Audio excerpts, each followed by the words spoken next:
Fram og støtte seieren! Her var kampen over på stillinga 2-1. Vi takker for kampen og ønsker alle sammen god tur hjem.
Det vel et lite ran, eller kanskje et stort ran, men likevel.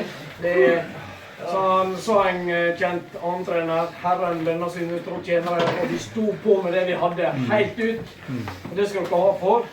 Og foranledninger til straffer synes jeg viser god fotballforståelse mellom dere to som de unngikk offsiden, og så satte nettfinner straffer inn. Og så kommer Beckham og opp da, høyre Beckham på venstre kant, og på volley Benjamin. Skal beklage gutta.